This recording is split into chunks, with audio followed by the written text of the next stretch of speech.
teoría cuántica. Empezamos con algunas definiciones, sobre todo cuando hablamos de radiaciones electromagnéticas, ¿sí? O más conocido como REM. Pues existen diferentes radiaciones, podemos llamar rayos catódicos, rayos X, rayos microondas, diferentes tipos de radiaciones que están clasificados, ¿no? Ahora vamos a ver cuáles son el parámetro o los parámetros que se toman en cuenta o se miden para clasificarlos, ¿sí? Bien. Primero, veamos algunas diferencias cuando hablamos de rayos. Podemos encontrar rayos catódicos y rayos X. ¿Podemos encontrar una diferencia entre ellos dos? Pues se sabe que en sí los rayos catódicos son flujo de electrones. Es decir, que el flujo que se emite es un flujo de partículas negativas con alta energía cinética. Cuando hablamos de esta forma, estamos hablando de un cuerpo. Y todo cuerpo tiene el origen corpuscular.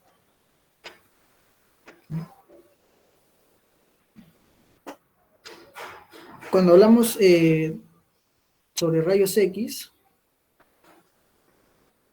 nos dicen que en sí no posee ni carga ni masa. Esto significa que son flujos que no pertenecen a ninguna clase de partículas, por lo que no son corpusculares.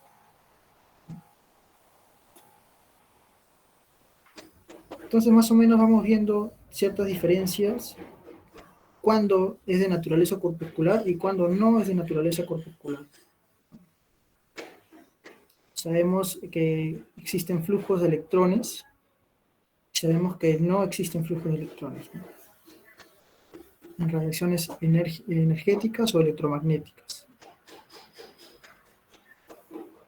Bien, si tocamos el tema y nos preguntamos qué es una onda, para ser exactos, qué es una onda electromagnética,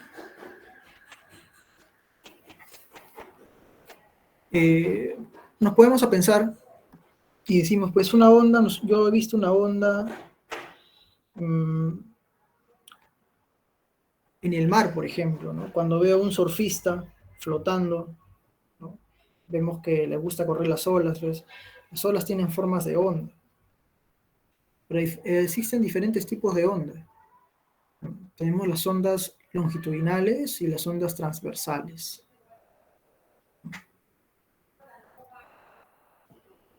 Pues cuando nosotros consideramos una onda, se puede decir que una onda es una perturbación vibracional, ¿sí? Pero esta perturbación vibracional se encarga de llevar. ¿Qué es lo que lleva? Pues lleva o transmite energía. Eso es lo que hace una onda. Una onda es una perturbación que transmite energía a través del espacio o un medio material. Podemos observar acá que la variación del campo eléctrico viaja con cierta dirección. Pues esta variación del campo eléctrico, lo que podemos notar es que transmite energía y que se está efectuando un cierto trabajo. A diferencia de la variación de campo magnético, ¿no? Cuando vemos acá en la variación del campo magnético, vemos que es perpendicular al campo eléctrico.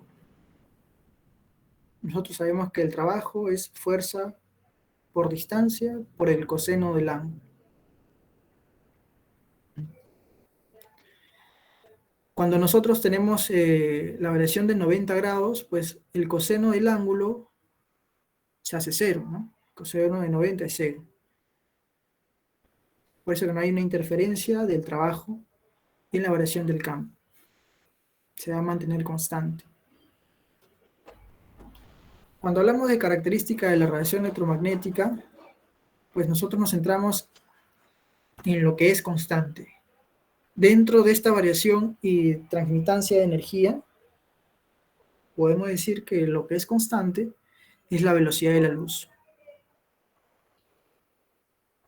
Entonces, ¿cómo nosotros medimos la intensidad de transferencia de energía?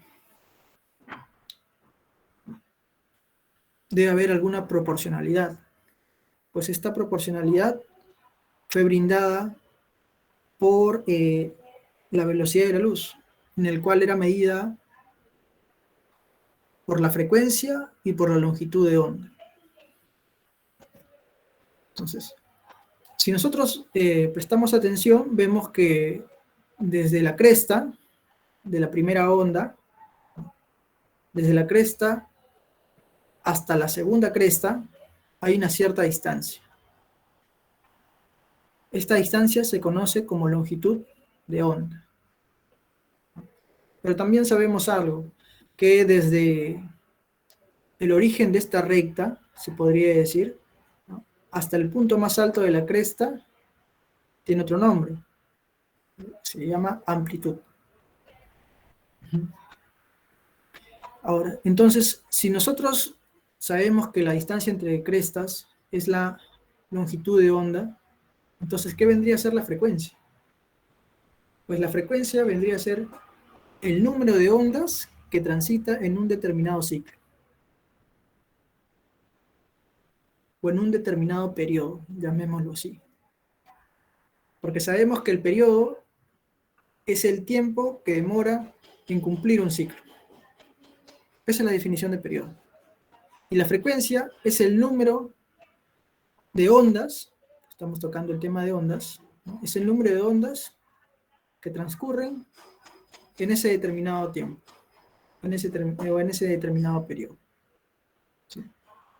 Entonces, si nosotros vemos que la longitud de onda se puede hacer o es cada vez más pequeño, ¿no?, entonces podemos decir que en un determinado tiempo, ¿no?, puede haber mayor número de frecuencias, porque la distancia entre ambas ondas pues es relativamente corta. Supongamos que una persona da pasos a una distancia de 1 metro, por ejemplo. Supongamos que una persona quiere llegar a los 10 metros dando pasos de 1 metro y quiere hacerlo en 20 segundos. ¿Sí?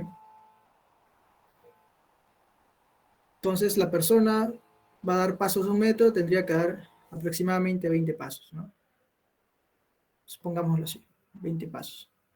Cada metro para llegar en 20 segundos. Para llegar a 20 metros, por ejemplo, ¿no? Ahora, yo quisiera llegar a la misma distancia de 20 metros, pero ya no doy pasos de 1 metro, sino doy pasos de medio metro. Entonces, yo tendría que dar el doble de pasos para llegar al mismo tiempo, ¿no?, y a la misma distancia. Entonces, ese doble de pasos hace que aumente, ¿no?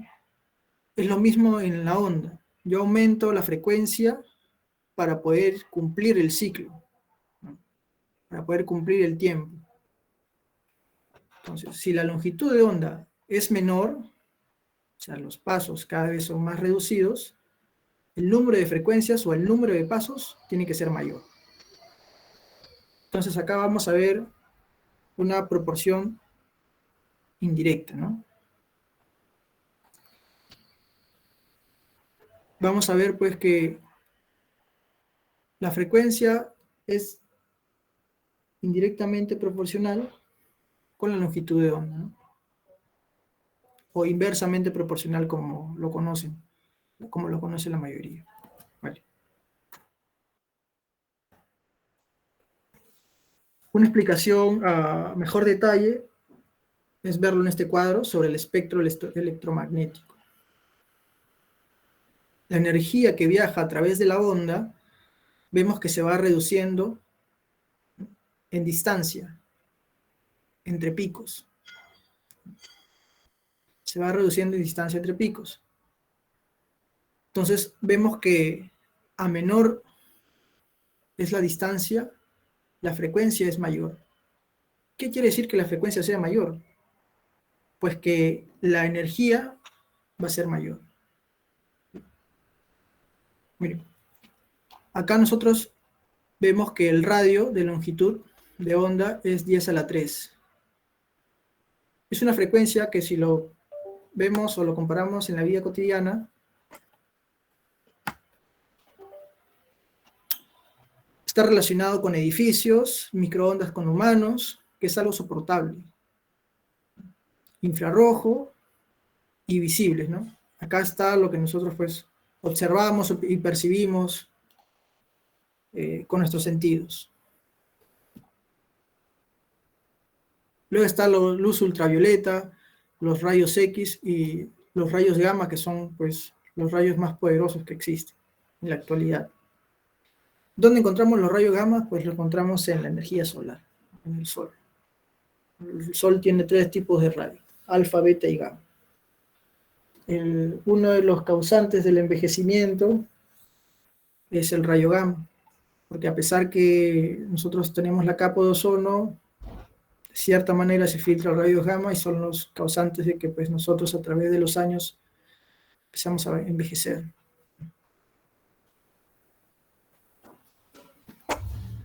Entonces ya estamos relacionando de forma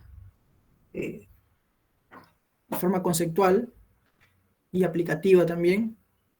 ¿Qué quiere decir longitud de onda y frecuencia, ¿no?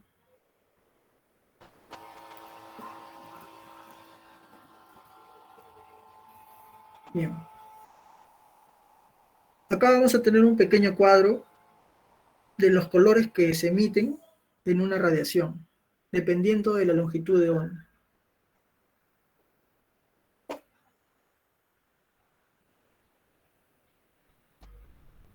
Lo que nosotros podemos observar pues son estos diferentes colores a diferentes longitudes de ondas. Ya lo vamos a comparar con algunos elementos, sobre todo del grupo 1 y 2, que son muy usados en laboratorio al momento de hacer pruebas o experimentos, que por lo general se dan pruebas a fuego, así se le llama, para poder determinar los colores de determinados minerales. Ahí está. Estos son ensayos al fuego. Estos ensayos lo que hacen es verificar el color para poder determinar la longitud de onda.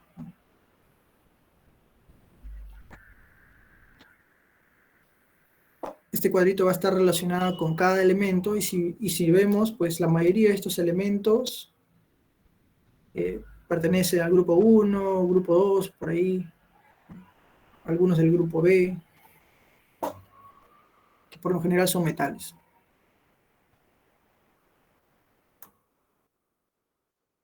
Más o menos para darnos una idea, este es el ensayo que se practica en un laboratorio, que muy probablemente lo lleguen a practicar.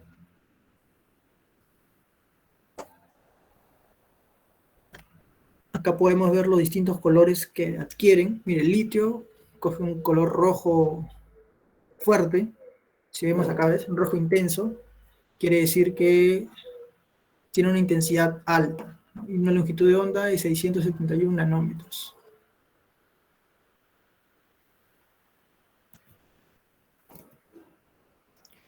De igual manera, ¿no? Si vemos el sodio, es un color medio amarillo y presenta una intensidad muy alta, de acuerdo a la longitud de onda.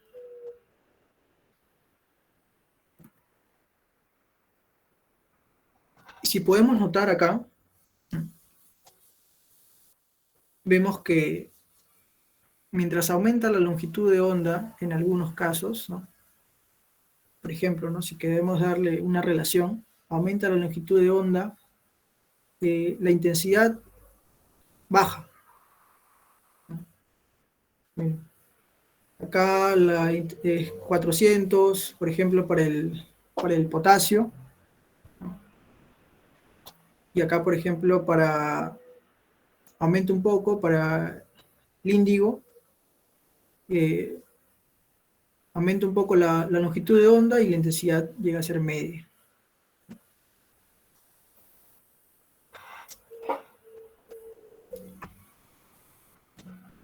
Bien. Esta parte de acá, de la teoría clásica, básicamente nos dice que predice la intensidad de radiación emitida, que esta radiación emitida debería aumentar de manera indefinida.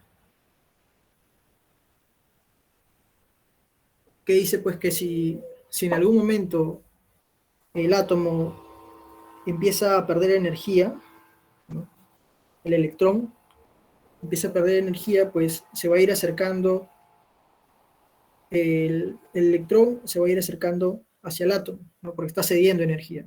Si emite energía es porque está cediendo energía, y al emitir energía hay un salto cuántico desde un nivel superior a un nivel inferior. Entonces, dentro de la física clásica, que nos explicó el modelo de Rutherford, él básicamente nos decía, una partícula electrizada o eléctricamente, o cargada eléctricamente, se mueve con velocidad variable, se podría decir, ¿no? Con aceleración, y emite o pierde, que es similar, constantemente energía en forma de ondas electromagnéticas. Él lo que definía es que el electrón, que es una partícula con carga negativa, ¿no? Y viaja con aceleración angular, ¿sí? Debido a que describe una trayectoria circular, por eso, debe constantemente perder energía y acercarse poco a poco al núcleo, siguiendo una trayectoria en espiral. Pero esto no tenía sentido porque él hablaba de la autodestrucción o el colapsamiento del átomo, caso que nunca ocurre, ¿no? Nosotros sabemos bien por el principio de conservación de la materia, no se crea ni se destruye, ¿no? Por lo tanto, esta teoría fue descartada, pues, ¿no? Y fue suplantada por la mecánica cuántica que conocemos, ¿no?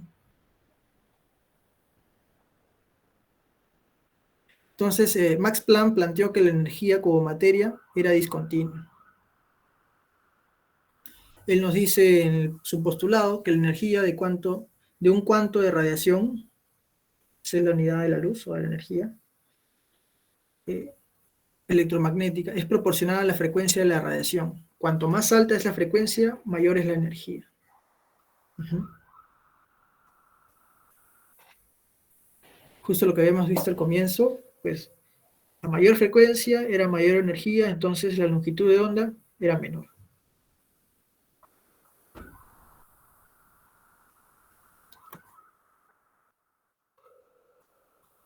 Bien. El efecto fotoeléctrico en sí fue lo que podría decirse que sí le hizo ganar el premio Nobel a Albert Einstein. No fue tanto la teoría de la relatividad, sino el efecto fotoeléctrico. Él utilizó la cuántica de Planck para poder probar que con una determinada cantidad de energía se podía arrancar un electrón de una placa metálica. Y este electrón adquiría una energía cinética.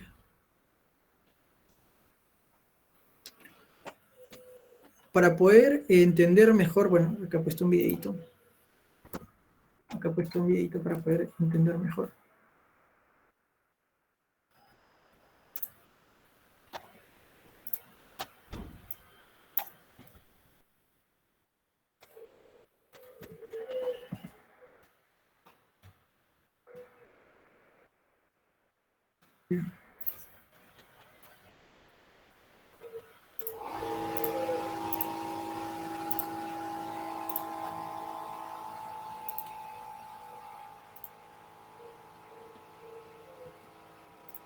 Puede que no sepas que a Einstein no le dieron el Nobel por la relatividad, sino por el efecto fotoeléctrico.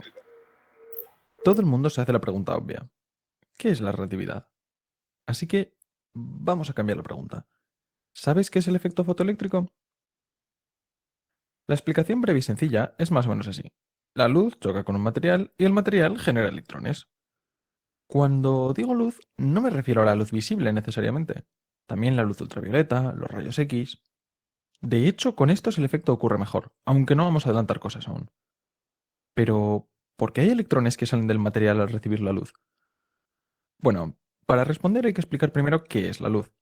La luz tiene una naturaleza dual, lo que quiere decir que es a la vez una onda y un cuerpo.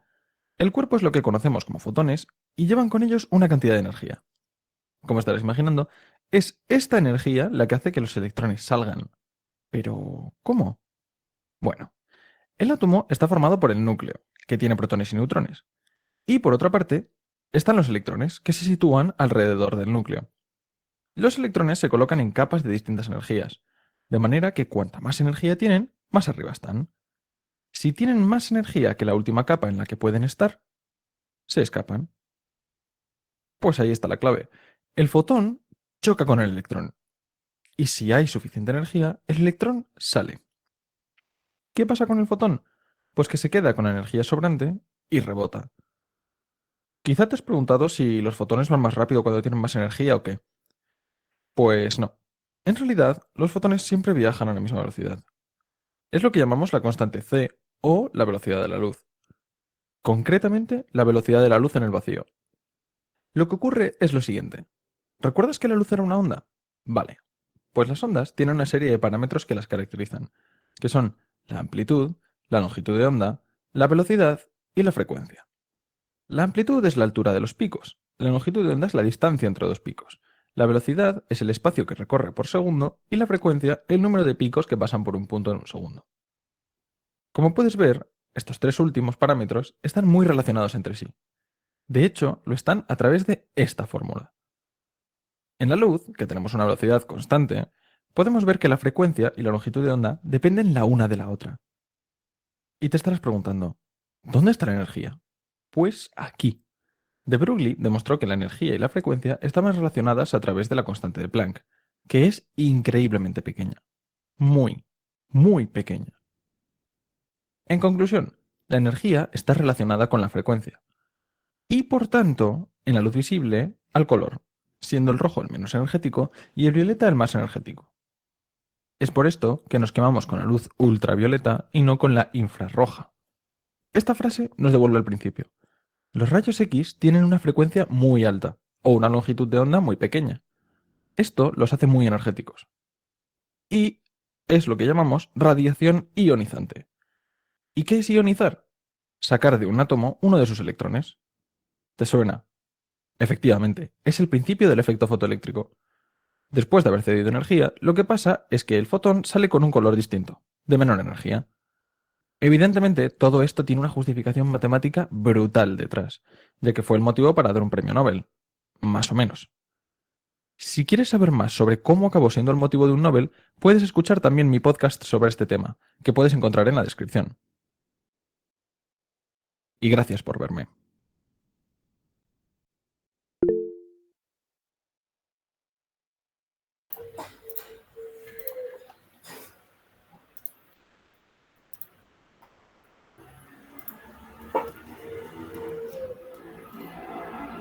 Bien, como veíamos, el efecto fotoeléctrico pues,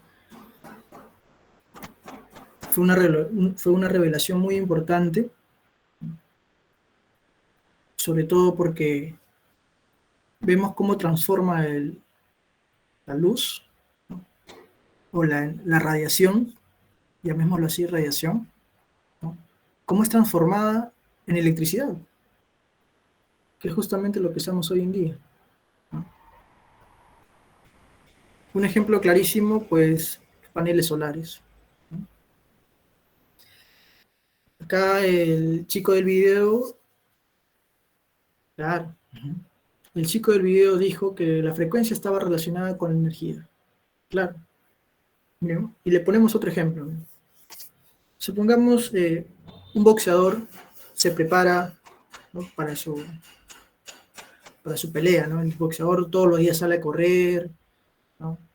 Se alimenta bien. Y supongamos que él se pone un reto. Él dice, yo en un minuto, no, quiero saltar 50 veces. ¿No? Quiero saltar la cuerda 50 veces. ¿Sí? En un minuto. Quiero saltar la cuerda 50 veces. En un minuto. Y luego él dice, vaya, estuvo fácil. Entonces voy a ponerme un reto más difícil. Quiero saltar la cuerda en un minuto 100 veces. Y ahora el doble. ¿Qué es lo que tendrá que aplicar él para que pueda llegar en ese tiempo a saltar 100 veces? Tendrá que poner más energía, ¿no? Entonces, ahí está la relación.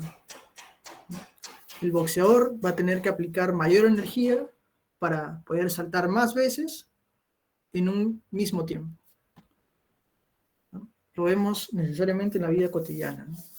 La relación que existe entre la frecuencia y la energía.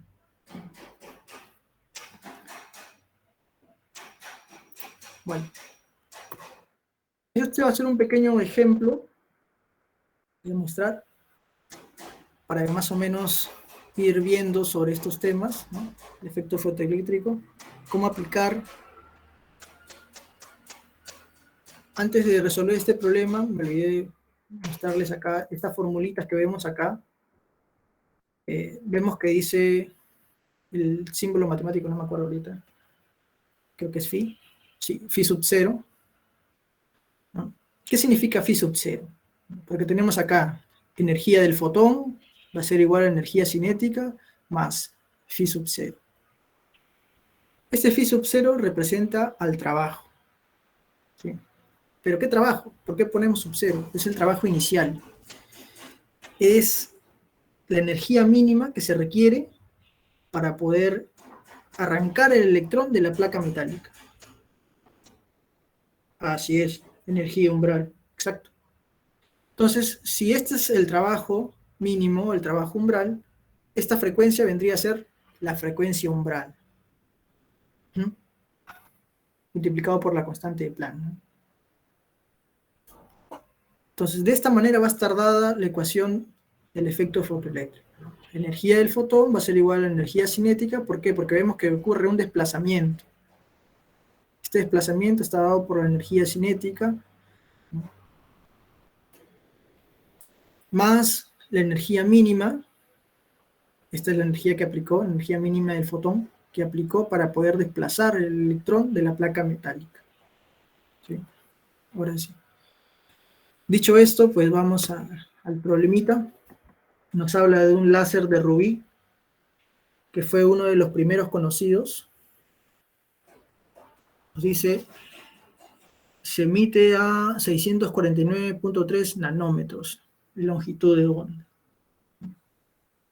Ahora nos dice, si se emite 4.50 por 10 a la 22 fotones, ¿cuál es la energía total emitida en kilojoule? Entonces tenemos de dato, ya de por sí, la velocidad de la luz, que la conocemos, 3 por 10 a la 8 metros por segundo. La longitud de onda, también tenemos la longitud de onda que emite el láser de rubí. El número de fotones, también lo tenemos, el número de fotones. Recuerden que la fórmula que hemos visto acá, pues es la fórmula para un fotón, ¿sí? Siempre se va a referir a un fotón. Esta es energía del fotón, no de los fotones, sino del fotón. Bien. Número de fotones, 4,5 por 10 a la 22 fotones. Nos pide la energía total emitida en kilojoule. Bueno. Tendríamos que hallar primero la energía del fotón, ¿no?, para saber cuánto tendría que ser la energía total. ¿Por qué? Porque la energía total pues va a estar dada por la cantidad de fotones multiplicado por la energía que se aplicó a un fotón. ¿Sí? Si yo conozco la energía que se aplicó a un fotón, esa energía puedo multiplicarle por el número de fotones que yo desee. Bien, entonces reemplazamos aplicando la fórmula, la propiedad, ¿no? Sabemos que energía del fotón pues es igual a la constante de Planck por la velocidad de la luz sobre la longitud de onda o lambda, ¿no? Pues acá reemplazamos y tenemos la energía del fotón. Bien, ya tenemos la energía que pertenece a un fotón. Ahora nos falta la energía para el número de fotones. ¿Sí? ¿Pregunta?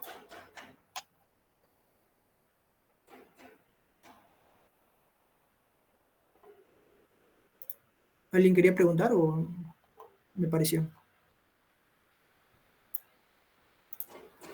Vale.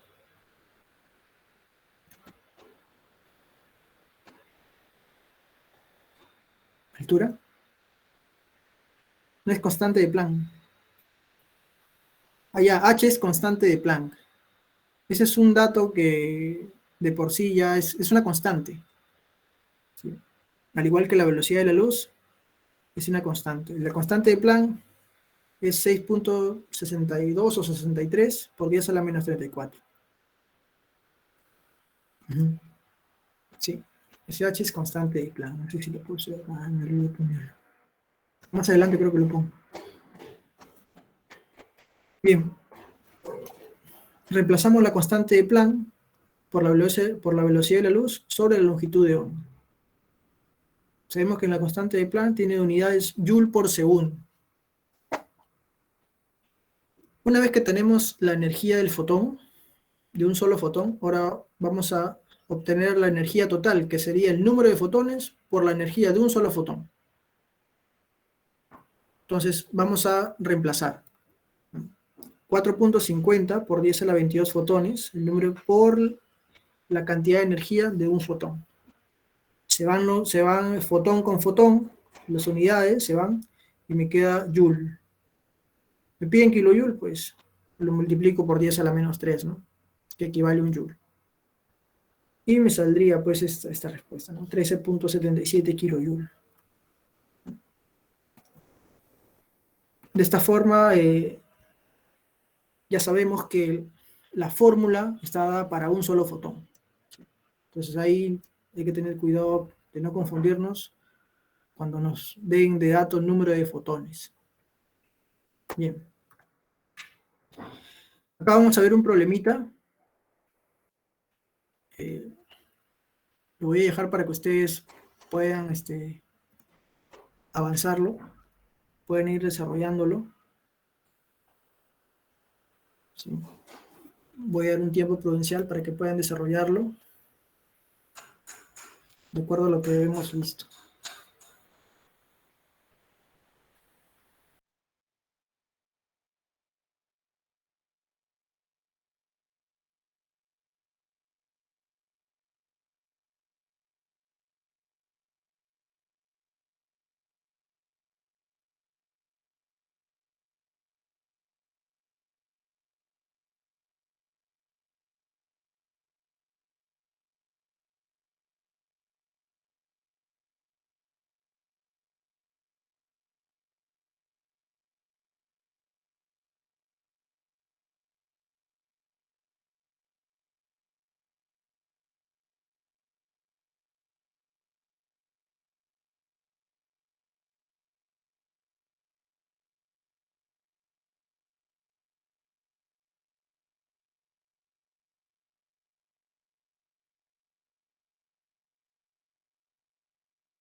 Bien,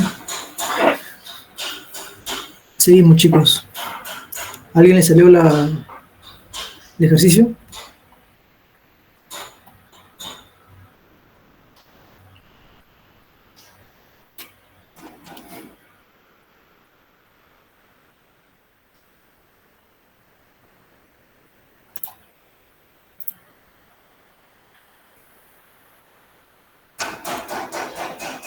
Ujú. 386, a ver, voy a revisar.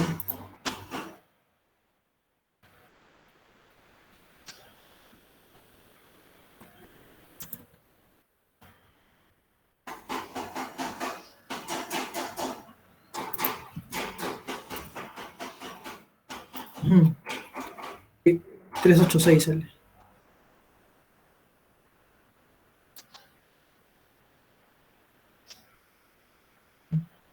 Así es.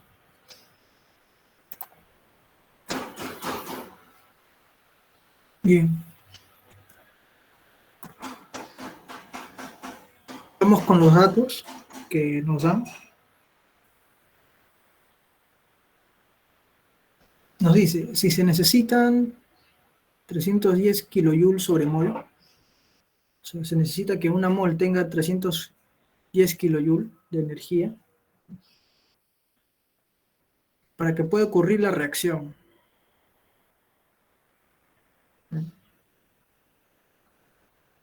Ahora nos pide cuál es la longitud de onda máxima de la ring que tiene la energía suficiente para hacer que se efectúe la reacción.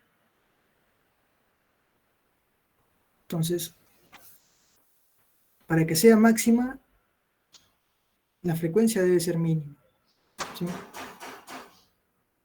Entonces, de acuerdo a ello, nosotros planteamos con nuestra formulita, ¿no? Nuestra formulita nos dice energía, ¿sí? Energía va a ser igual a la velocidad de la luz, la constante de Planck, sobre la longitud de onda. Acá hay un dato muy interesante, que la energía nos dan en mol. Nos dice que en un mol está. Entonces, ese mol nosotros debemos pasarlo a fotón, ¿sí?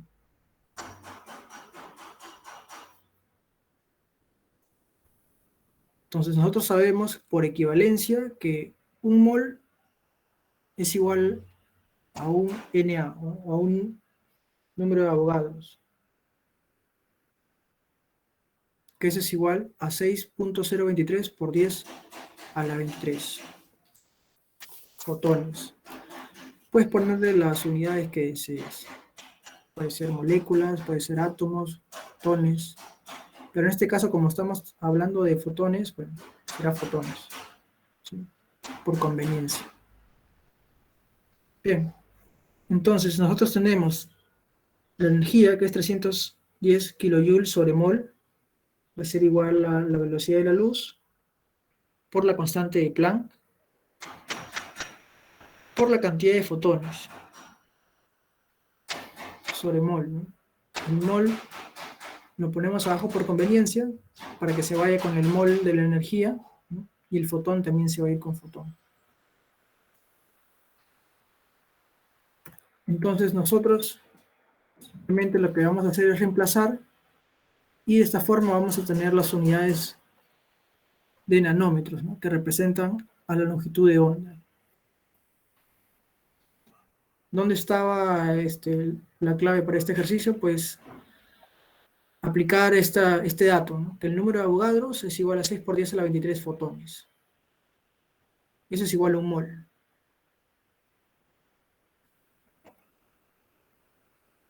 Con eso ya salía la pregunta, ¿no?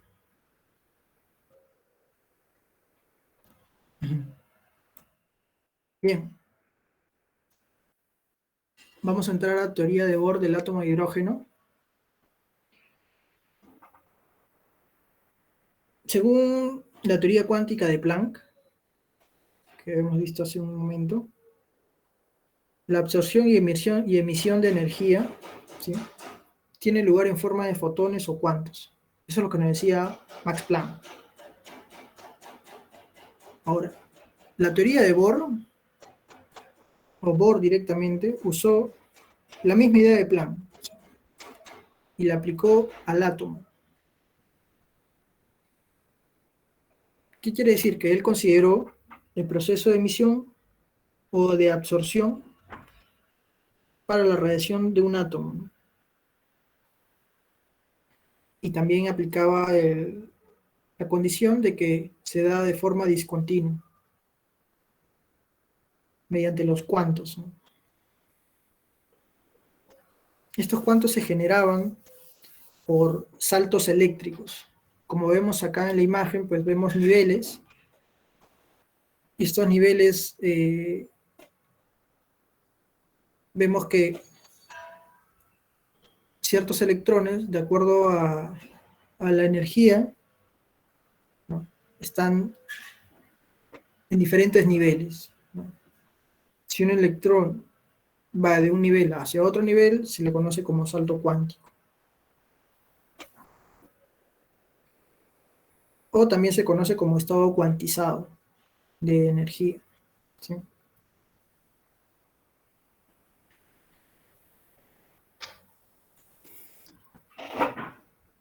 Entonces acá vemos la energía de nivel. La energía de nivel está dado por la constante de Rayleigh, signo negativo, por 1 sobre n es el nivel, n al cuadrado. Bueno, acá también le puse la constante de Rayleigh, que es 2.18 por 10 a la menos 18 Joule.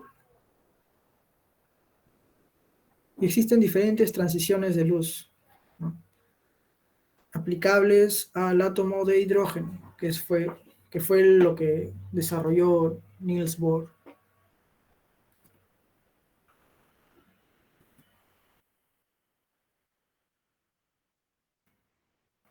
Como vemos acá existe una diferencia en el salto cuántico. Cuando nosotros tenemos el electrón en un nivel y pasa a otro nivel, pues existe una diferencia de energía entre esos dos niveles.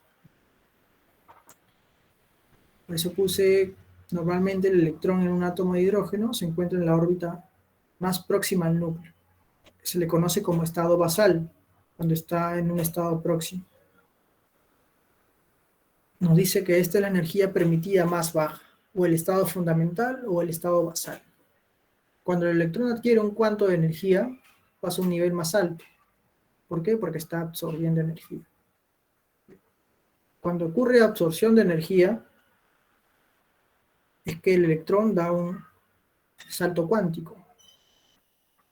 Salta desde un nivel inferior hacia un nivel superior. Eso es cuando ocurre una absorción de energía. ¿Por qué? Porque él pasa de un estado basal, un estado fundamental, a un estado excitado, ¿sí? ¿Y qué pasa si la energía es muy grande? Llamémoslo energía potencial o energía de ionización. Pues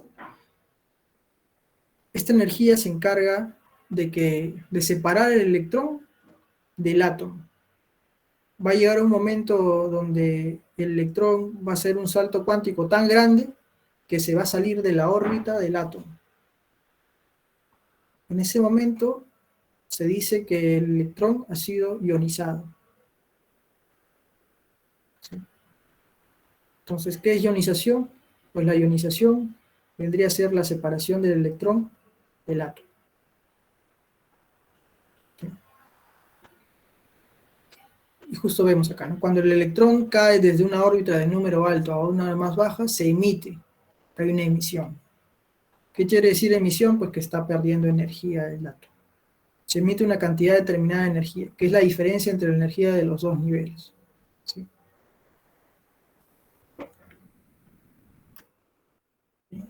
Revisemos rápidamente los postulados de Niels Bohr. El primer postulado nos habla del estado o estados estacionarios. En este punto nos dice que no hay absorción ni emisión y que por lo tanto el electrón mantendrá su nivel energético u órbita. Ujú. El segundo postulado nos habla básicamente del radio atómico, ¿sí?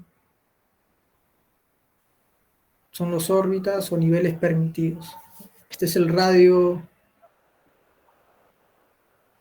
atómico, y vamos a ver pues acá, este es la constante inicial, 0,53 angstroms, multiplicado por el nivel de energía. En el tercer postulado de Niels Bohr, vamos a revisar los niveles estacionarios de energía.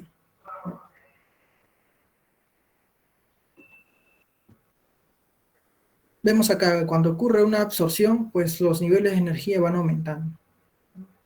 Desde -13 va aumentando, mientras vamos pasando de niveles, ¿no? Vamos ascendiendo los niveles.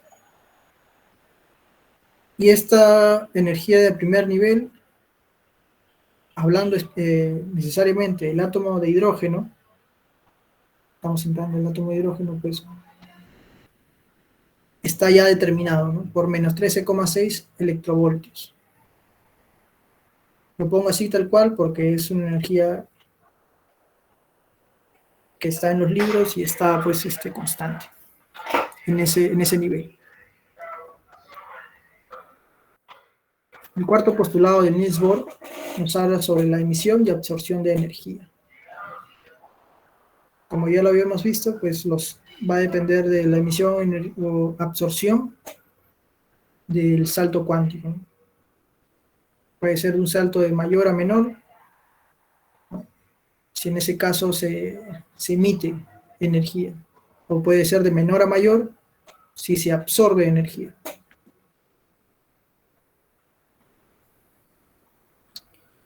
Bien, y tenemos un pequeño corolario del cuarto postulado de Niels Bohr, donde nos habla de energía o potencial de ionización. Esto es lo que les venía diciendo cuando es arrancado el electrón del átomo. Cuando se absorbe una energía muy grande, pues el electrón tiende a irse a niveles muy altos, ¿no? Al punto de que se sale de la órbita del átomo. Por ende, el átomo pierde el electrón. Entonces se dice que está ionizado.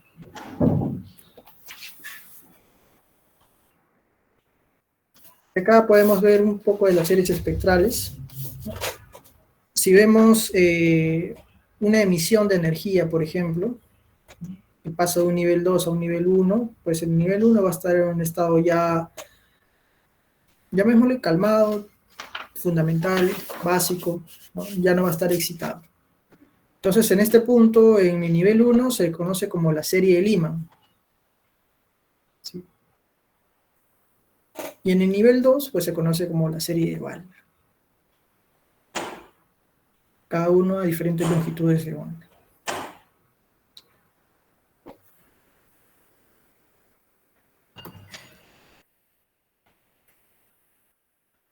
Bien, esta ecuación pertenece a la ecuación de Ryder. Él descubrió a finales del siglo XIX que las longitudes de onda de las diversas líneas del espectro de hidrógeno obtienen este modelo, o este comportamiento. Digo, este modelo matemático. Bien, voy a compartirles un videito para que quede más claro.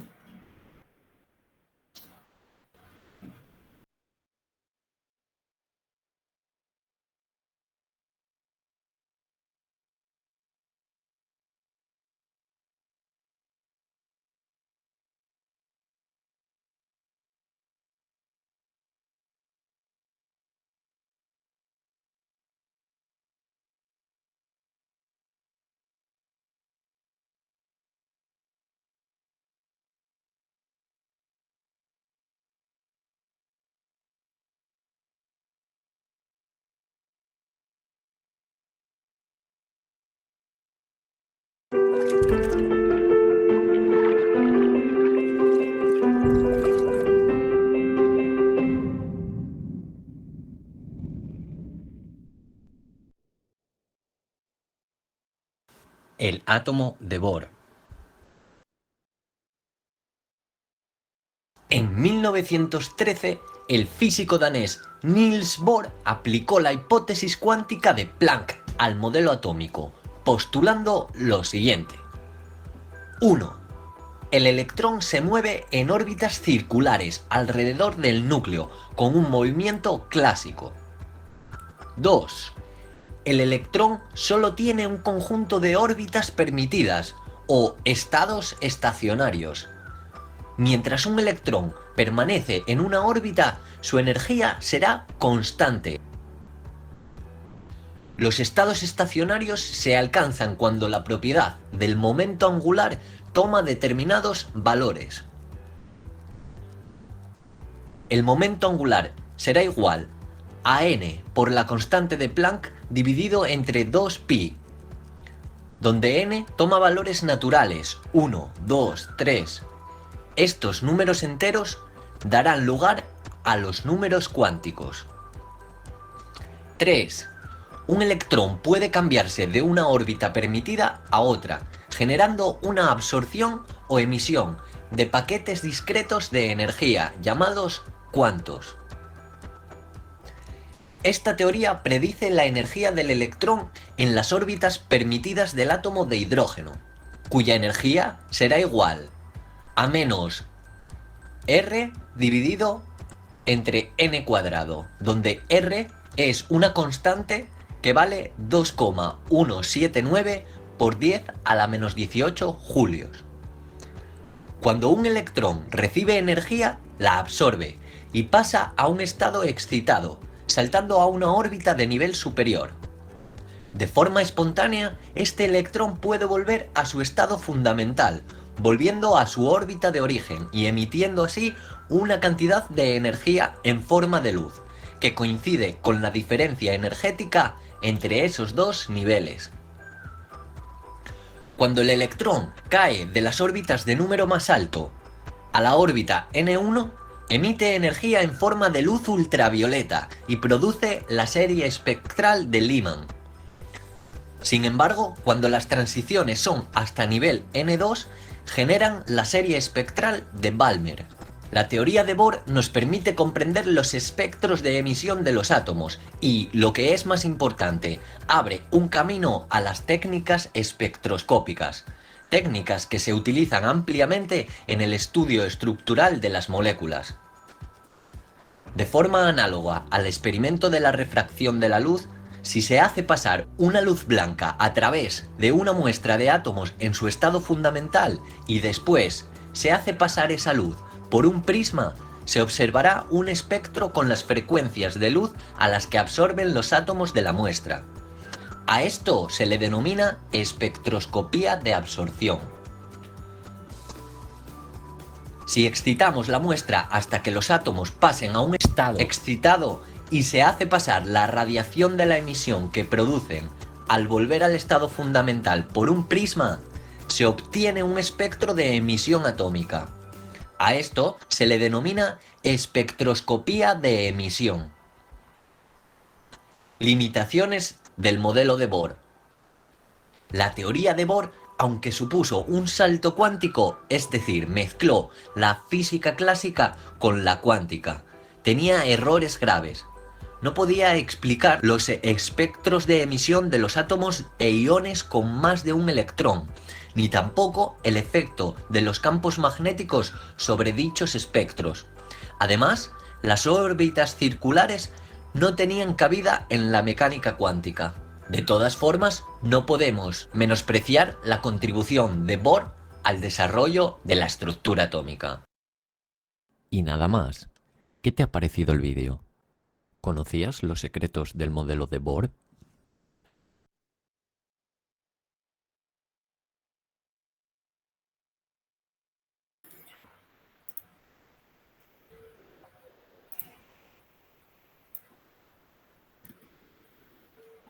Bien, chicos, eso fue una pequeña introducción, o un resumen, mejor dicho, a lo que era la teoría atómica de Bohr, ¿no? Con sus postulados. Voy a presentar pantalla un momento.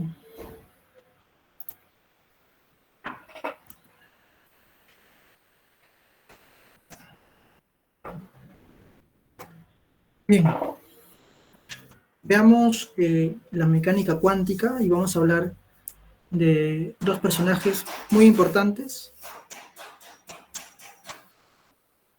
Primero vamos a tocar sobre la propiedad de Louis de Broglie. Él habló sobre la naturaleza dual del electrón. Él nos dijo que es corpuscular, quiere decir que el electrón tiene un cuerpo, ¿no? Y las partículas pequeñas de materia a veces pueden mostrar propiedades de ondas. Se comporta como cuerpo y también se comporta como onda. Entonces, ¿cómo es esto posible? Ahora, en un momento vamos a ver el video, una explicación gráfica para que podamos entenderlo todos, ¿no? Y otro personaje muy importante es Heisenberg. Heisenberg decía, como el átomo es tan pequeñito, ¿no?, es imposible que nosotros podamos, bueno, en ese tiempo se decía que era imposible saber la posición, ¿no?, del electrón, ¿no?, por dónde viajaban, era imposible saberlo. Pero Heisenberg dijo, nosotros podemos medirlo a través de un principio de incertidumbre. Básicamente lo que él nos mencionaba era de que a través de un espacio, si nosotros cercábamos un área, podíamos decir que probablemente se encuentre dentro de esa área. No sabíamos en qué parte de esa área, pero lo reducimos. Entonces, más o menos teníamos una incertidumbre de dónde podía estar el electrón, la posición del electrón, mejor dicho. De eso prácticamente habla el principio de incertidumbre, ¿no? Delimitamos un área, cercamos donde posiblemente se encuentre el electrón para poder, de cierta manera, conocer su posición, ¿sí? Acá vamos a ver otro video para explicar a mayor detalle la naturaleza dual del electrón.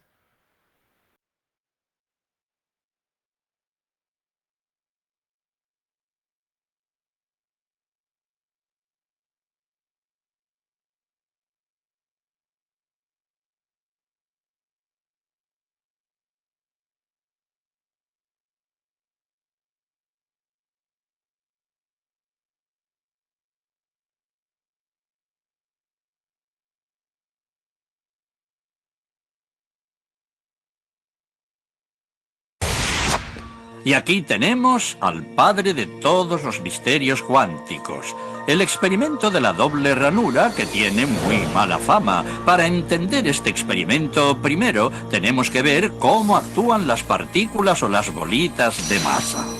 Si disparamos al azar un objeto pequeño, canicas por ejemplo, hacia la pantalla, vemos reflejado un patrón en la pared de detrás en la que han rebotado tras pasar por la ranura. Y ahora, si añadimos una segunda ranura, lo lógico es esperar ver una segunda franja en la pared de detrás. Ahora, probemos con ondas. Las ondas alcanzan la ranura, se propagan y llegan a la pared de detrás, donde tienen mayor intensidad justo enfrente de la ranura. La franja de resplandor demuestra precisamente esa mayor intensidad. Es un efecto similar al de la franja que dibujan las canicas. Pero cuando añadimos la segunda ranura, ocurre algo distinto. Si la parte superior de una onda choca con la inferior de otra, se eliminan entre ellas. De esta forma, en la pared obtenemos un patrón de interferencias. Donde chocan las dos partes superiores hay más intensidad, las líneas resplandecientes, y donde se eliminan no hay nada.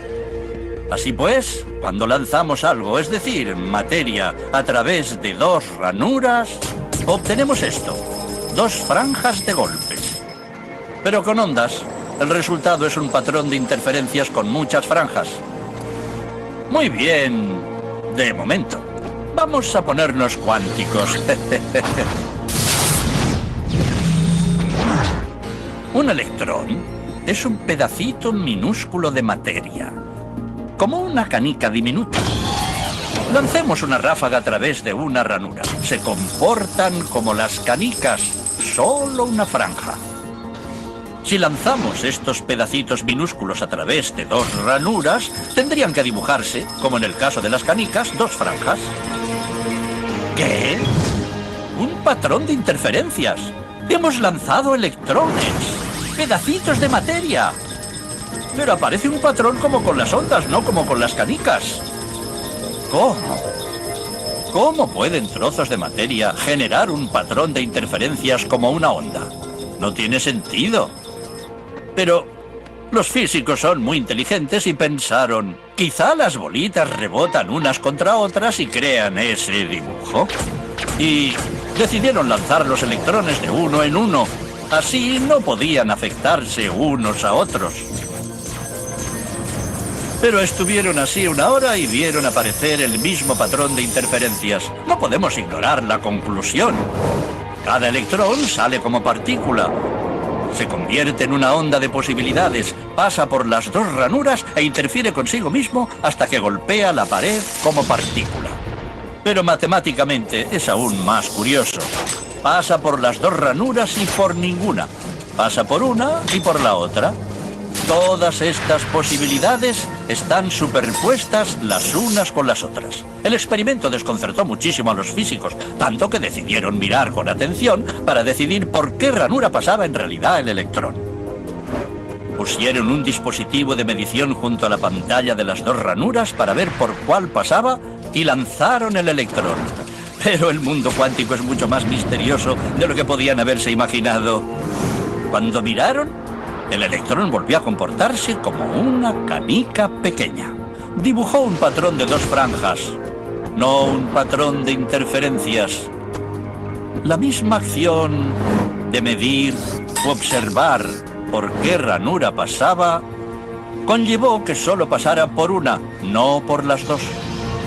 El electrón decidió actuar de manera distinta, como si fuera consciente de que lo observaban. Y en ese momento los físicos adentraron para siempre en el extraño submundo de los acontecimientos cuánticos. ¿Qué es la materia? ¿Canicas? ¿Ondas? ¿Y ondas de qué? ¿Y qué tiene que ver el observador con todo esto?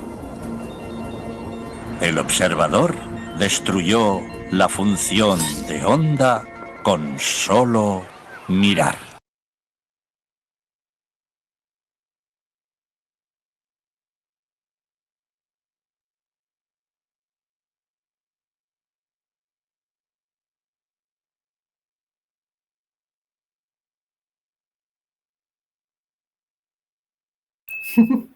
Por dos, yo también volé.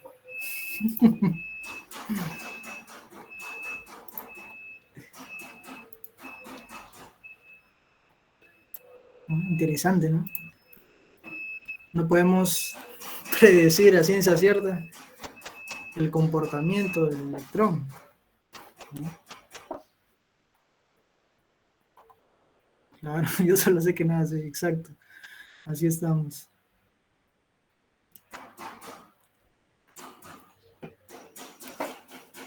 Pues de esta manera hemos visto la naturaleza dual del electrón y cómo el observador, ¿no?, puede interferir en su comportamiento de onda, comportarse como un corpúsculo.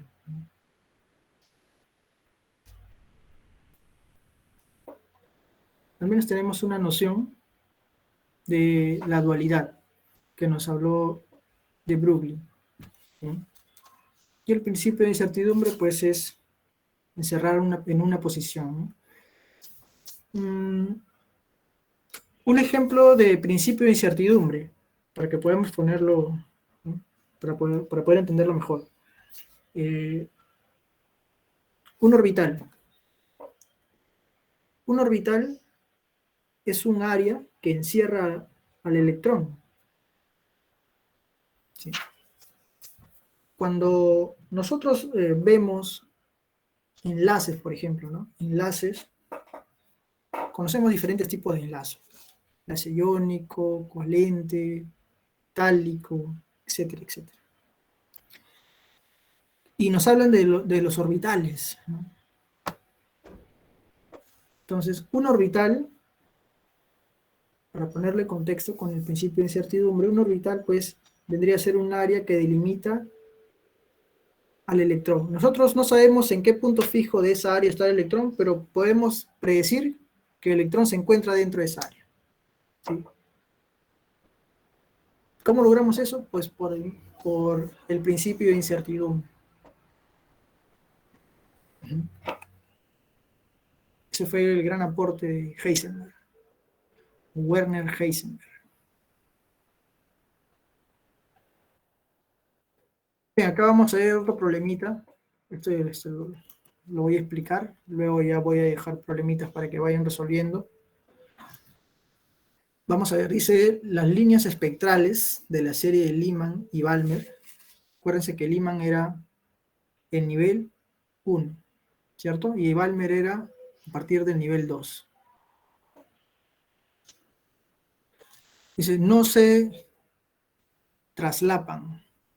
¿Qué quiere decir traslapar? Pues que no se superponen una encima de otra. Eso quiere decir traslapar. Traslapar es superponerse uno encima de otro. Vale. Ahora nos dice, no se traslapan, ¿ok? Verifique este enunciado calculando la máxima longitud de onda asociado con la serie de Lyman y la mínima longitud de onda asociado con la serie de Balmer en nanómetros. Ok. Nos pide la máxima longitud de onda asociada a la serie de Lyman. Para que sea máxima la longitud de onda, la energía debe ser mínima, ¿cierto? O la frecuencia debe ser mínima. Y para que la longitud de onda sea mínima, pues la energía debe ser máxima. O la frecuencia debe ser máxima. De acuerdo a este principio, pues empezamos resolviendo. Es justo lo que ponía, ¿no? Lyman, para que la longitud de onda sea la máxima, debe haber una transición de energía mínima. Exacto.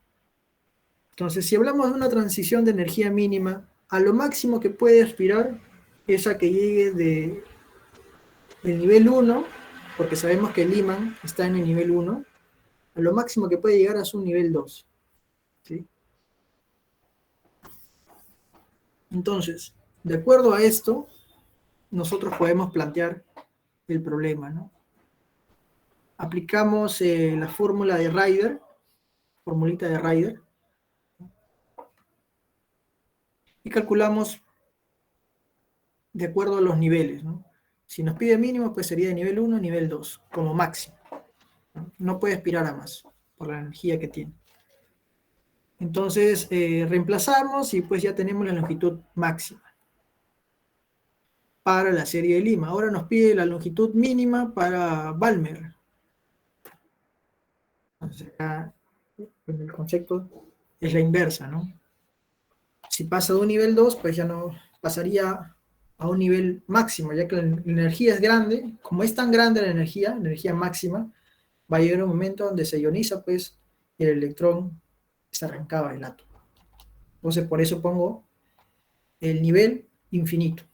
Quiere decir que el electrón salió de la órbita del átomo. ¿Sí? Esa sería la interpretación a este problema, que nos hablan sobre longitudes máximas, longitudes mínimas. ¿Cómo plantearlo? Pues sería de esta forma, teniendo en cuenta los niveles estacionarios. Nuevamente aplicamos la propiedad de Ryder, pues, y pues resolvemos, ¿no? Y ahí nos sale la respuesta. ¿Alguna consulta con este problema o alguna duda?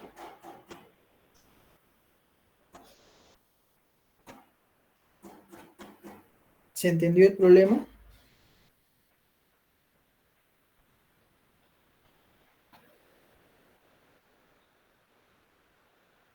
Sí, más ratito se pasará. Sí, claro, Ricardo.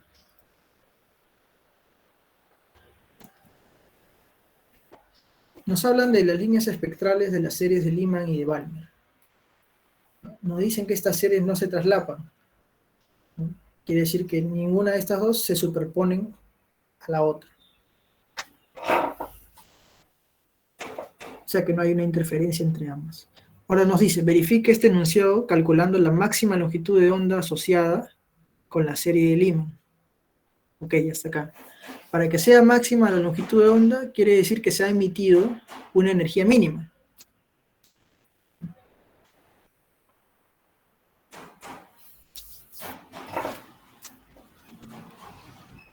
Entonces vemos acá pues que la transición de energía debe ser mínima. Para que ocurra un salto cuántico, mira, acá me confundí, para que ocurra un salto cuántico, ¿no?, desde un nivel inferior a un nivel superior, debe absorber energía, ¿cierto? Entonces la absorción de energía debe ser mínima. No emisión, sino absorción. Hay un pequeño lapsus. Ya.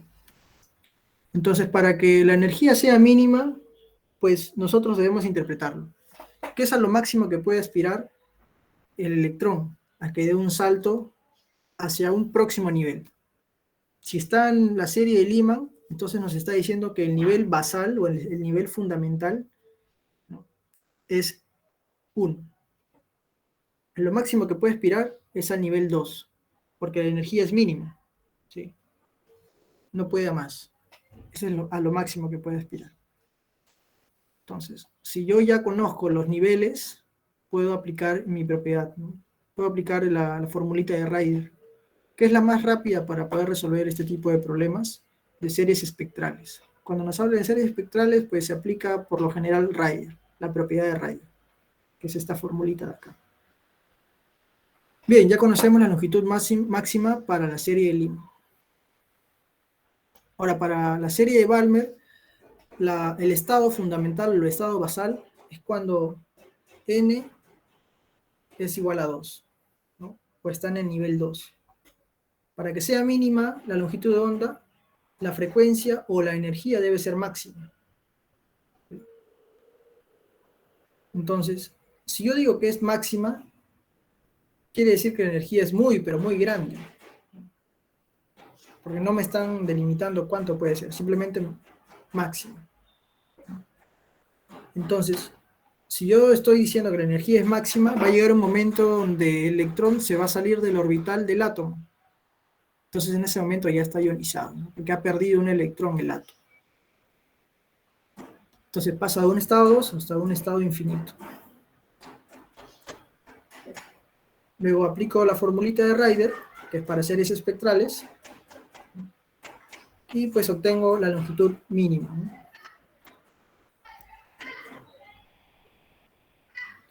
¿Lo sé? Sí, esto se llevará en química general, claro.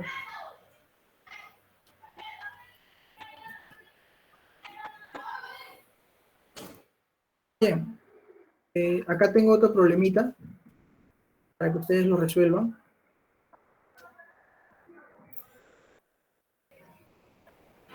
Sí. Voy a dejar un tiempito para que puedan resolverlo. Sí, sí, va a estar subido al canal de YouTube. Ujú. Tal vez en la tarde o en la noche. Y el archivo se los voy a pasar más rato también. Ujú. Este problemita, para que lo resuelvan, voy a dejar 10 minutos aproximadamente para que puedan resolver ese problemita.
Bien, chicos, continuamos.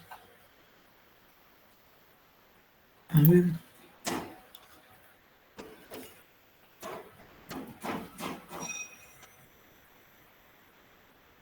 A la -7.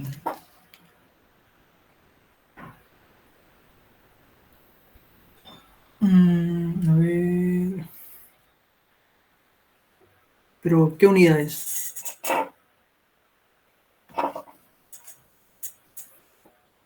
Las unidades ahí falta. Menos 22,7.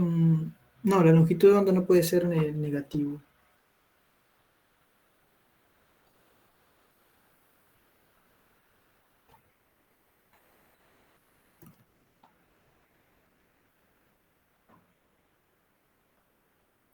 A las 7, ¿por qué le salió a las 7? ¿En qué unidades están haciéndolo, chicos? Seguro están trabajando en metros. Ah, lo están trabajando en metros, de seguro.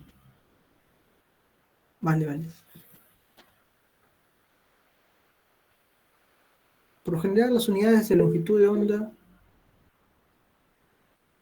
¿Picómetros? Por lo general son nanómetros. Vamos a ver ahorita el ejercicio. ¿Qué ha pasado?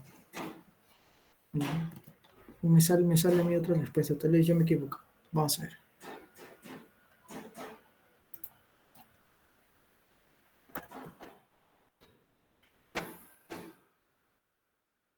Bien. Nos hablan sobre la serie de Balmer. Sabemos que la línea de Balmer está en un estado fundamental a partir del segundo nivel, ¿no? Es el nivel basal. Y nos dice que va a haber una transición o un salto desde n igual 5.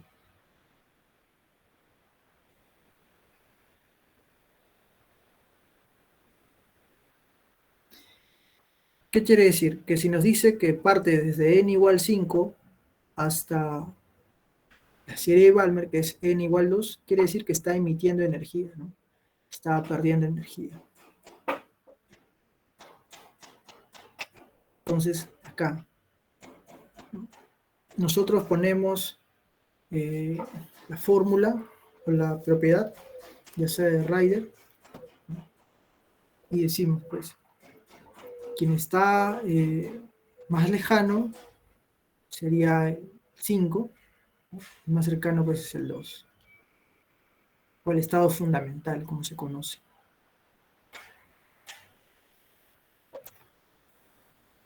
¿Así lo plantearon? ¿Tal cual?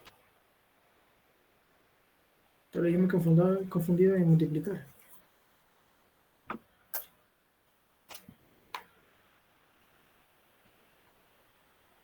Ah, ya.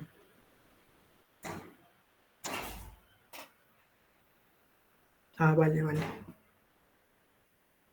Ujú. Ah, seguro lo tomaron al revés. Claro, a veces pasa, ¿no? A mí también antes me pasaba. Sí. Ah, le va al cuadrado. Vale.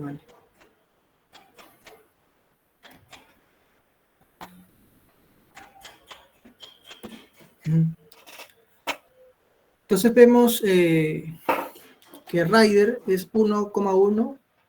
Esta es la constante equivalente que vimos, pero en metros a la -1.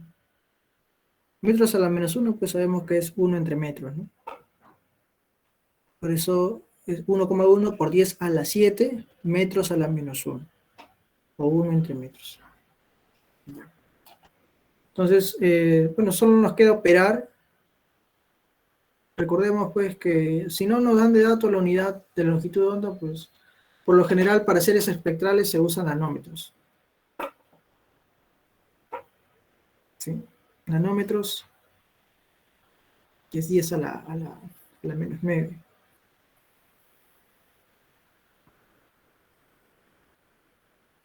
Bien, así tenemos la respuesta, ¿no? 432,9 nanómetros. Allá, por la línea de Balmer. La línea de Balmer parte de 2. La de Lyman parte de 1. Acá lo tengo. Ahí está. La serie de Lyman parte de un nivel 1 y la de Balmer parte de un nivel de 2.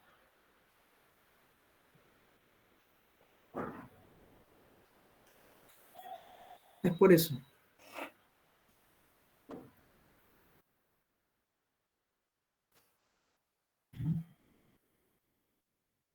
O en este problema también lo vimos así. 1. Para la serie de Lyman pusimos n estado basal 1.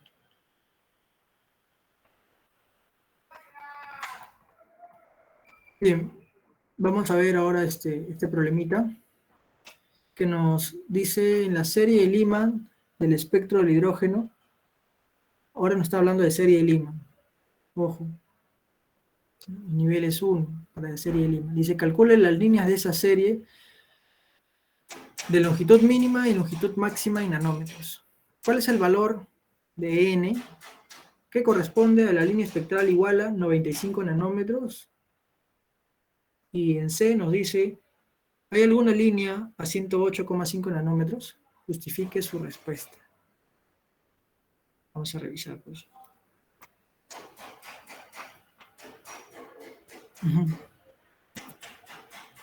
Bien, vamos a pasar a resolver este problemita. Empezamos con el A. Nos dice calcular las líneas de esa serie de longitud mínima y longitud máxima en nanómetros. Como ya lo habíamos visto en el anterior problema, para que sea longitud mínima debe tener una energía muy grande.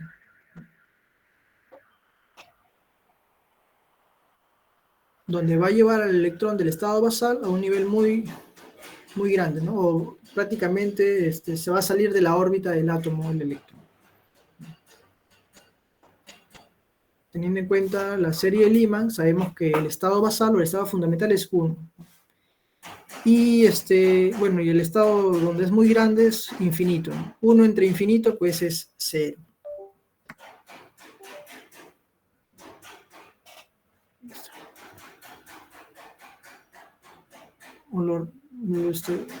Es congruente con 0, ¿no? Bien, de esta forma, aplicando la propiedad de Ryder, podemos hallar la longitud mínima, ¿sí? Porque ya determinamos los niveles, ¿no? Los niveles del salto del electrón. Ahora, para que sea máximo, como lo vimos en un ejercicio anterior, el salto debe ser mínimo. O sea, el próximo nivel debe ser el siguiente nada más. Si empieza con 1, que es el estado basal, va a pasar a 2. Nada más, ¿no? No puede aspirar a más. Igualmente, pues reemplazamos, aplicamos la propiedad de Ryder para series espectrales, ¿no? Y hallamos la longitud. Sería la longitud máxima. B, ¿cuál es el valor de n que corresponde a la línea espectral igual a 95 nanómetros? Para este problema, de igual manera, estamos hablando de series espectrales, entonces involucra la propiedad de Ryder. Ya nos dan de por sí la longitud de onda, entonces tendríamos que reemplazar y hallar el valor de n.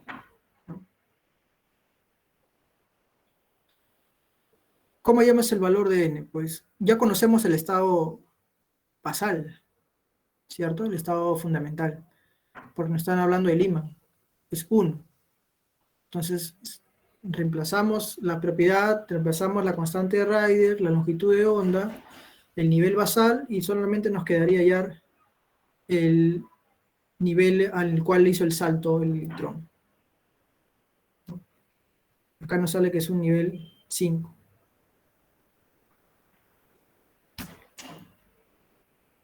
Y el tercero, pues nos dice, ¿hay alguna línea a 108,5 nanómetros? Justifique su respuesta.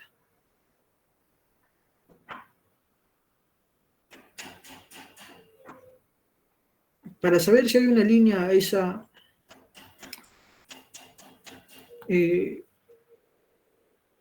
longitud de onda, vamos a hallar primero hasta hasta dónde ha llegado a dar el salto. Nosotros conocemos el estado inicial que es 1. Entonces, si nosotros reemplazamos, básicamente lo que nos pide es hallar n. Porque al decirnos que hay alguna línea, se está refiriendo al nivel estacionario. ¿Sí? O los niveles de energía, como lo hemos visto acá. Los niveles de energía. 2, 3, si está contenido dentro de esos niveles. Esa es básicamente la pregunta. Entonces nosotros hallamos y nos da el valor de 2.48, que bien lo podemos redondear a 3.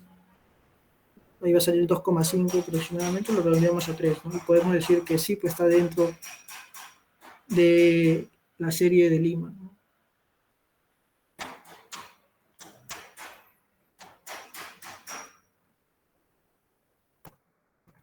Bien. Pasamos a este cuarto problemita, donde nos habla del molibdeno. Molibdeno debe absorber radiación con una frecuencia mínima. Estamos hablando otra vez de energía mínima.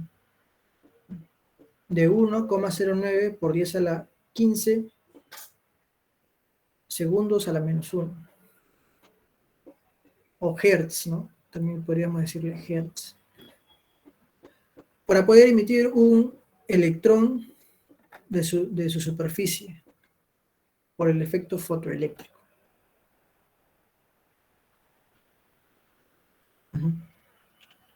Okay. Ahora nos dice, determina la longitud de onda en nanómetros de la radiación que proporciona fotones con esta energía. En la B nos piden determinar la energía mínima necesaria para producir dicho efecto en Joule. Si se irradia molibdeno con luz, cuya longitud de onda es de 120 nanómetros, calcule la energía cinética máxima que pueden tener los electrones emitidos. Bien. Veamos parte por parte.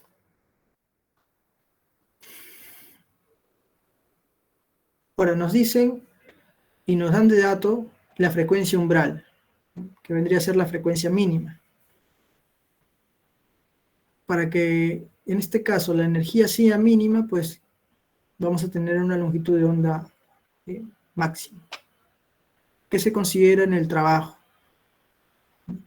Ya habíamos visto el trabajo acá, el trabajo mínimo, el trabajo umbral, porque nos está hablando, nos está diciendo que a partir de una frecuencia mínima se va a poder emitir un electrón, o sea, se va a poder arrancar un electrón de la superficie por el efecto fotoeléctrico. Ya prácticamente nos está diciendo la energía mínima requerida para poder arrancar un electrón de dicha superficie. Entonces, si nosotros lo planteamos de esta manera, pues podemos determinar que la longitud de onda umbral, ¿no?, va a ser igual a la longitud de onda que necesitamos. Y es lo que nos están pidiendo. Esta longitud de onda pues está dada por la frecuencia umbral. Si nosotros reemplazamos, ¿no?, en la función trabajo, pues vamos a tener la longitud de onda. Ya conocemos la constante de la velocidad, conocemos la frecuencia mínima también, solo nos faltaría ya la longitud de onda, pues, ¿no? Ahora, en la 2 en la B nos piden determinar la energía mínima necesaria para poder producir dicho efecto en Joule.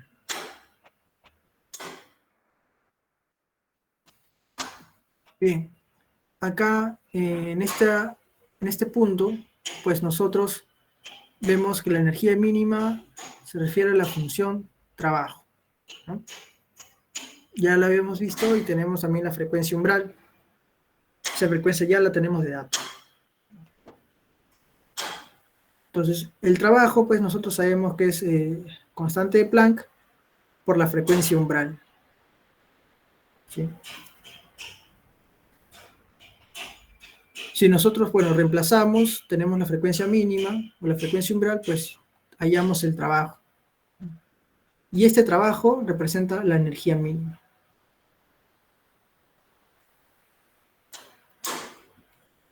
Ahora nos dicen, si se irradia molibdeno con luz, cuya longitud de onda es de 120 nanómetros, calculen la energía cinética máxima que pueda tener los electrones emitidos. Ok. Habíamos visto también en la propiedad de efecto fotoeléctrico que la energía del fotón era igual a la energía cinética más la función trabajo. Nos piden hallar la energía cinética, pues vamos a despejarla. La función trabajo ya la conocemos. Nos faltaría hallar la energía del fotón. Entonces, aplicamos la constante de Planck, la velocidad de la luz y la longitud de onda que nos dan de dato en el punto C. De esta forma hallamos la energía del fotón, pues si no solo nos quedaría restar, ¿no? Para poder hallar la energía cinética.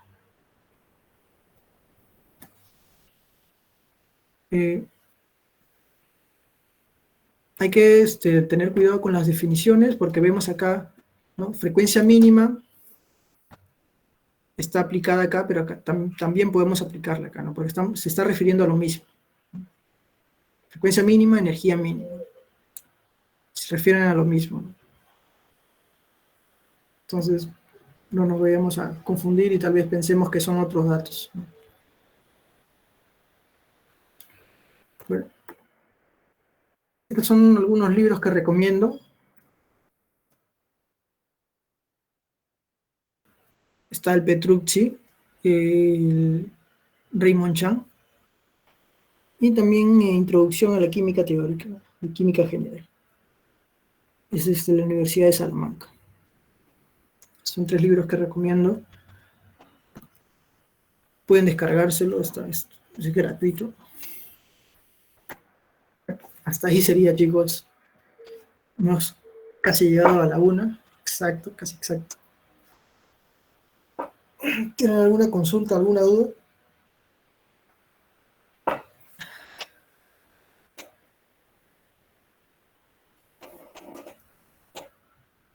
Más rato les voy a pasar el archivo y también vamos a subir la clase para que puedan revisarlo, repasar los ejercicios. ¿Sí?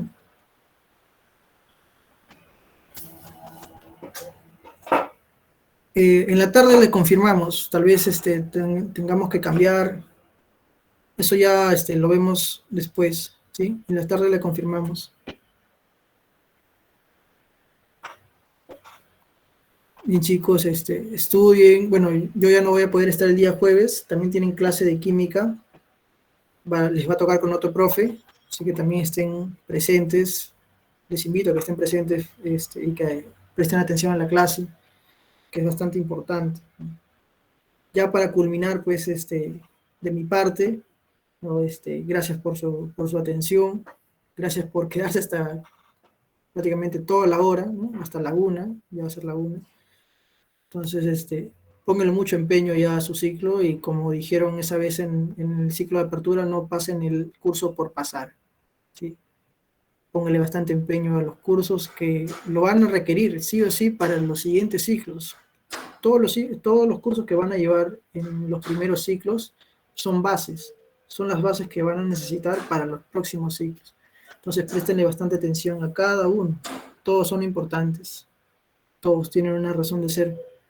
Así que, como futuros o próximos ingenieros que van a estar formándose, chicos, no solamente se dediquen exclusivamente a la ingeniería química, sino también lean otras áreas, filosofía, historia, ¿no? Empápense de muchas cosas, porque un profesional no solamente es encerrado en un área, ¿no? Sino debe saber un poco de todo, ¿sí? Entonces, con esto ya me despido y le doy muchas gracias a todos por prestar atención y también han participado. visto que mucha gente ha estado participando. Eso habla muy bien de ustedes, que tienen bastante interés y preocupación, sobre todo para arrancar el ciclo, ¿no? Ahora vamos a empezar pues un ciclo semipresencial o un ciclo híbrido, como se conoce, ¿no? Entonces es primordial que ustedes ya se vayan adaptando a esta nueva vida universitaria, que es necesario y va a ser de mucho provecho para ustedes. Tal vez el esfuerzo de ahora pues va a ser su recompensa del día a futuro, no solo para ustedes, sino también para su familia, ¿sí? Bueno, chicos, gracias. Chao, nos vemos. Cualquier consulta o duda, pues yo estoy en el grupo de WhatsApp. Pueden escribirme. Yo con gusto les respondo. Gracias.